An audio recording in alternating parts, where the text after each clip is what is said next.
Cresci numa fazenda de gado no interior, onde minha família criava principalmente Nelore. Nossa propriedade tinha vários celeiros antigos, mas havia um em particular que sempre me intrigou. Era o mais afastado de todos, quase na divisa com a mata fechada. Meu pai dizia que aquele celeiro já estava lá quando meu avô comprou a terra, nos anos 50. Eu tinha uns 12 anos quando comecei a notar algo estranho. Todo fim de tarde, quando o sol começava a se pôr, dava para ouvir um barulho vindo daquele celeiro. Parecia alguém arrastando ferramentas pesadas no chão de terra. O estranho é que o celeiro estava completamente vazio. A gente só usava para guardar feno velho de vez em quando. Uma noite, eu e meu primo decidimos investigar. Pegamos nossas lanternas e nos aproximamos devagar. O barulho estava mais alto que o normal. Quando chegamos na porta, nossa lanterna iluminou algo que me persegue até hoje. Havia marcas profundas no chão, como se alguma coisa muito pesada tivesse sido arrastada em círculos, e no centro desses círculos tinha um símbolo entalhado na terra que parecia brilhar com uma luz própria esverdeada. Naquela noite, corremos de volta para casa, assustados demais para contar qualquer coisa. No dia seguinte, decidi perguntar ao meu avô sobre o celeiro. E, para minha surpresa, ele ficou sério, como se o assunto tocasse em algo que ele preferia esquecer. Com um suspiro, ele nos contou uma história que eu nunca mais esqueci. Nos anos 30, muito antes de eu querer comprar essas terras, essa região foi palco de uma tentativa fracassada de exploração de recursos minerais. Descobri que um grupo de trabalhadores havia sido instalado aqui, trazendo maquinário pesado para buscar ouro e pedras preciosas. Segundo os rumores, eles chegaram a encontrar algo valioso, mas a operação foi abruptamente interrompida por uma penetração de terra. Muitos dos trabalhadores ficaram presos e nunca foram encontrados. Para encobrir o acidente e evitar escândalos, os donos da empresa na época abandonaram o local às pressas, deixando tudo para trás. Com o tempo, os rastros da mineração foram sendo cobertos pela natureza, e as histórias sobre o que aconteceu aqui acabaram se perdendo, enterradas com os destroços. Mas, ao que me parece, alguns dos equipamentos foram deixados no celeiro, como se fossem retirados mais tarde. Só que isso nunca aconteceu. Depois que meu avô comprou a terra, ele tentou usar o celeiro, mas sempre havia algo de estranho nele. Os barulhos, os ruídos de metal e principalmente as marcas no chão, que voltavam como se fossem traçadas pelo peso das máquinas que nunca saíram dali. Por isso, ele acabou desistindo de usar o celeiro. O incêndio que destruiu o celeiro veio anos depois. Naquela noite, as chamas subiram tão alto que pareciam iluminar todo o vale. Eu assisti, de longe, as chamas consumirem aquela estrutura antiga, imaginando que aquilo finalmente colocaria um fim ao mistério. Mas, mesmo depois do incêndio, o chão permaneceu marcado. E até hoje, nada cresce no local. E às vezes, mesmo com o celeiro há muito destruído, quem passa por lá no fim da tarde jura ouvir o som das máquinas e das ferramentas, como se a terra guardasse para sempre a memória daquele trabalho nunca finalizado. Nossa chácara em Minas Gerais era pequena, mas acolhedora, com uma peculiaridade que chamava a atenção. Uma cerca viva de ciprestes que separava nossa propriedade da do vizinho. Aquela cerca tinha sido plantada pelo antigo dono, seu Joaquim, que morreu em circunstâncias misteriosas. Eu devia ter uns 14 anos quando comecei a perceber que havia algo errado com aquela cerca. De vez em quando, durante a noite, dava para ouvir sussurros vindos dela, como se as folhas estivessem conversando entre si. Minha irmã mais nova, Ana, dizia que via vultos se movendo entre os ciprestes. Numa noite de lua cheia, Ana sumiu. Encontramos ela 3 horas depois, em estado de choque, sentada no meio da cerca viva. Ela não falava nada, só murmurava coisas desconexas. Levou dias até que começasse a contar o que viu. Aos poucos, ela confessou que naquela noite sentiu um chamado vindo dos ciprestes. Algo a empurrava para lá, algo que ela não conseguia explicar.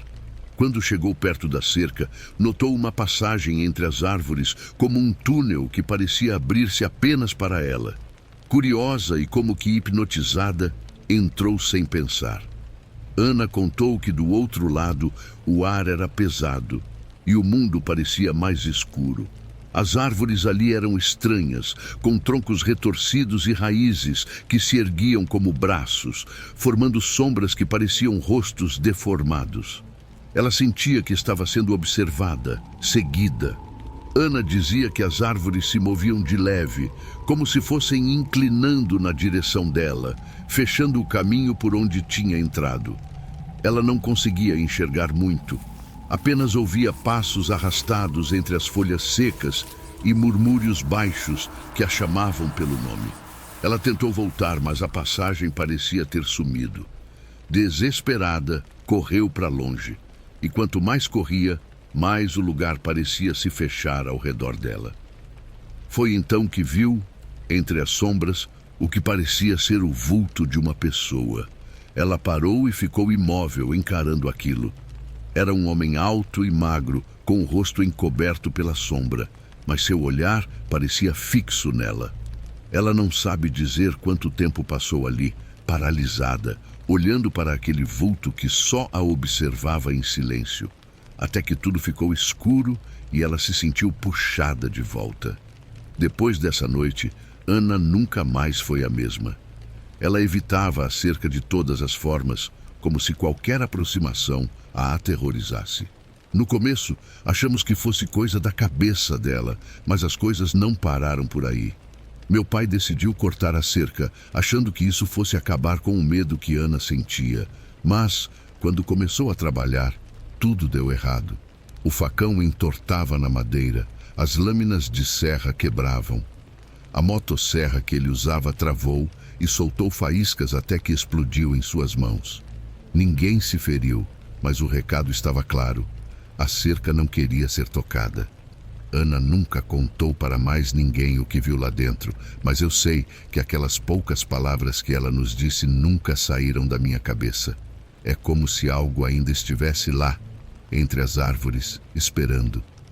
Com o tempo, desistimos de mexer na cerca e tentamos seguir em frente. Alguns anos depois, nos mudamos e a chácara ficou vazia, mas ainda ouço histórias sobre a casa. Ninguém que tentou viver lá ficou por muito tempo. E a cerca continuou crescendo, cada vez mais alta e mais densa, como se guardasse um segredo que nunca deveria ser desenterrado. No início dos anos 80, minha família se mudou para uma casa antiga no interior de São Paulo.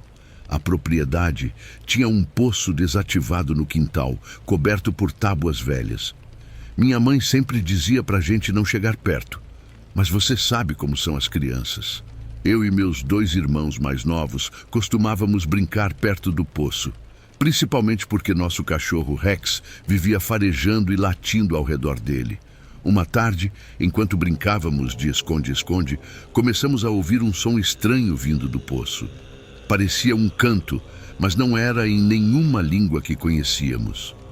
A curiosidade foi maior que o medo. Removemos algumas tábuas e apontamos uma lanterna para baixo. O que vimos ainda me dá arrepios. Havia dezenas de objetos flutuando na água escura, coisas que não deviam estar ali. Brinquedos antigos, roupas de época e o que parecia ser um espelho que refletia um rosto que não era o nosso. Naquela mesma noite, Rex desapareceu. Procuramos por toda parte, até que ouvimos seus latidos, vindos do poço.